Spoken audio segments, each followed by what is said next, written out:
Hello my dear class, I welcome you to this session. This session is about the introduction of financial statements. So we are starting a new chapter, that is financial statements of company. So we are going to look into the various aspects what we are going to learn in this chapter. Okay. So first I want you to recall what is the process of accounting. I want you to go back to your 11th standard, how we started the process of accounting. We know that there are certain transactions which are very important towards the business. Okay, so those transactions we were able to journalize based on applying the golden rules, and then we prepared the ledger, and then we prepared some summary accounts like subsidiary accounts like cash book, purchase book, sales book, all these things we did, and then finally we were able to prepare the trial balance. With the help of trial balance, we were able to do our final accounts. Now final accounts talks about trading, P&L, balance sheet. Now trading, P&L, balance sheet. You remember that T column trading, T column P&L as well as the balance sheet. It is applicable for sole proprietorship as well as partnership, but it is not applicable to companies. Why it is not applicable to companies? See, as the business grow, the people who are involved in the business also will be more. Say for example, business grows and a partnership firm has been converted as a public limited company. Okay, they, what do you mean by public limited company? They invite shares, they invite a subscription of shares from the general public. Now the general public money comes to the companies as a share capital. Now this company should be in a position to say that what they are doing with that share capital. Okay, whether they are investing, whether they are doing the correct kind of business, how much is the profit, how much is the assets that they have created out of this share capital, all these things to be reported properly. Now if a general public money is being involved, obviously there will be some rules, regulations, law to it. Okay, so Companies Act 2013 has prescribed something called as Schedule 3. What? Schedule 3. Okay, it talks about what is the format of balance sheet, what is the format of P&L account. Your balance sheet will be part 1, your P&L account will be part 2. Balance sheet part 1, P&L part 2 of Schedule 3. Okay, so remember that. Now when we are talking about balance sheet, the general position of account, say for example your assets as well as your liability, the rules applicable to it will be the same. Okay, so you don't have to learn something new rules to the applicability of liability, how liability will be posted in a particular site, how assets will be posted in a particular site. You don't have to learn new rules. The rules are the same, but they have changed the format. What is the format? They have changed, instead of that T column, they have changed it into a vertical statement, just a statement. Okay, so when we are doing when we are reading the statement, you will be able to understand why we are doing so. Okay, for a company there are a lot of transactions which needs to be compulsorily reported. So what does the Companies Act says? You follow my format. Okay, you don't follow your own format, I will give you the format. The law says I will give you the format, you follow that. If you don't follow that, then it will be a penalty. There will be some it's not right according to the law.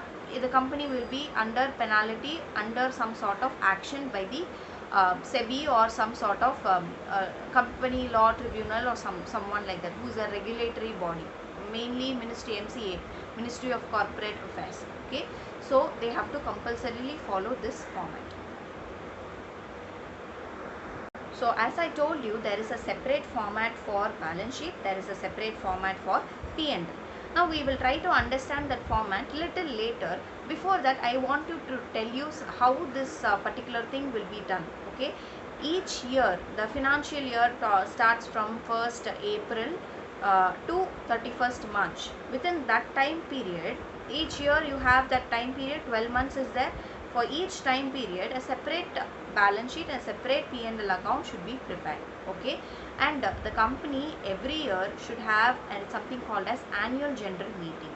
Okay, in that annual general meeting they should have a list of certain mandatory documents to be there. Okay, before they start this annual general meeting, what are the documents that needs to be there? Number one is the board of directors report. Okay, board of directors will give a report on what are the affairs of the company. Okay, is there any policy change that they have made, what are the new projects that are there, how the company's performance is based on the analysis of the management. So all these things will be given under the board of directors report. So it is a very important report. If you are conducting the AGM, that is the annual general meeting, board of directors report is the number one requirement. The number two requirement is the auditor's report. Okay, the auditor of the company, the chartered accountant who is appointed to perform audit on the financial statements of the company, should say whether the financial statement reflects a true and fair view. What is true and fair view?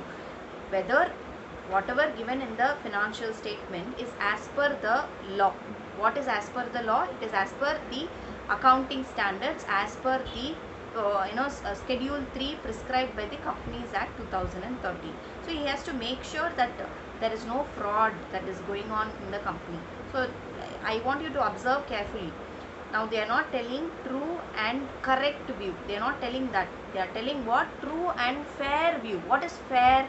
Fair means the auditor cannot give 100% accuracy of something. Okay, it is not humanly possible for auditor to do, because he is also a third person. He is not done the entire process of accounting. Okay, but he is a professional. He is a expert in that thing. He can give some assurance, but it should be true and fair. That's why they are using true and fair, not true and correct. Okay, so true and fair view based on the industrial standard, based on the applicable standard. All these standards should be pakka. It should be there in the financial statement when we are preparing it. Okay, so I told you two documents. You have to recap what are the documents. Number one, board of directors report. Number two, auditor's report. He has to sign the auditor's report. Okay, then the third document is the financial statement. This is our area. Now how it has to be done? Financial statements, we are aware as an accounting student, you have done about 1 year of accounting right now. So you will know how to why certain item is there in the balance sheet, why certain item is there in the P&L. That basic knowledge you will have. So those financial statement, what does the financial statement comprises of? Number one is your balance sheet, which talks about the financial position.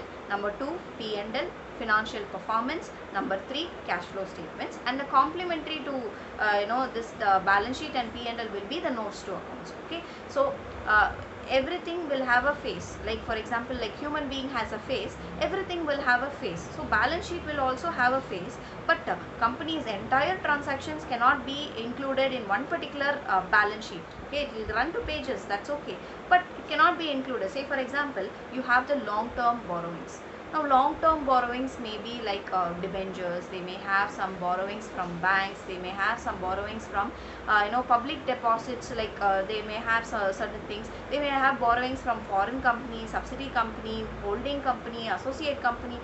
It goes on and on. So they cannot have everything put into the face of balance sheet. So what they require is they will have notes to accounts. Okay, notes like we will all have key points, right? Under that key points we will have some sub points and all. So like that it is like notes to accounts will be like sub points. Okay, so what is the I want you to observe very carefully this point. See, Companies Act 2013 Schedule 3, it prescribes only for the face of the balance sheet. What does it mean? Only the line item, whatever is given, those items should be there. It says that notes to accounts, I am giving it to you. You prepare the notes to accounts accordingly, whatever feasible for you, you prepare the notes to accounts. But what I am concerned about what are the items that are there in the balance sheet, that is the part 1 as well as the part 2 for P&L. Those items should be pakka. Okay, I am concerned about that. I am not concerned about the notes to accounts. It's up to you according to the materiality concept. Materiality means those items that are very important for the business, that is material to the business, significant to the business, those items alone you include. Other items you can exclude based on the materiality concept. So obviously those things will be done. So you have financial statements. So you had 3 documents now. Number 1 is a board of directors report. Number 2 is the auditor's report. Number 3, it is the financial statements, and the last one is the notes to accounts I told you. So these 4 documents are mandatory for any annual general meeting. These are called as the annual report as per the companies. Now the next session will be about the format of the balance sheet. So format of balance sheet as well as the format of P&L. Now we are not concerned about how to prepare them, but we are concerned about the format only. Okay, so under this heading all these items should be there. Say for example, under shareholders fund you have the share capital, you have the reserves and surplus, you have the money received from share application money pending allotment. So all these items are there. These are all included in your shareholders fund. So we are concerned only about these items. It should be in order. So when we are dealing with that, when we are discussing that, you will be able to understand. As of now you understand why we need this kind of a disclosure. It is as per the law, it has to be done that way. So if you're doing accounts, when you're an accountant, when you're doing accounts to a particular company, when you are preparing the financial statements, if you make any mistake in this, obviously the auditor is going to ask you, why have you made, didn't you learn standard, that is schedule 3 in your 12th standard or in your higher education? The auditor will ask. So make sure that you don't do mistake in any of the accounting process, the journal, ledger, trial balance and your financial statements. Okay, I will see you in the next video in the format of balance sheet as well as the P&L account. Thank you class.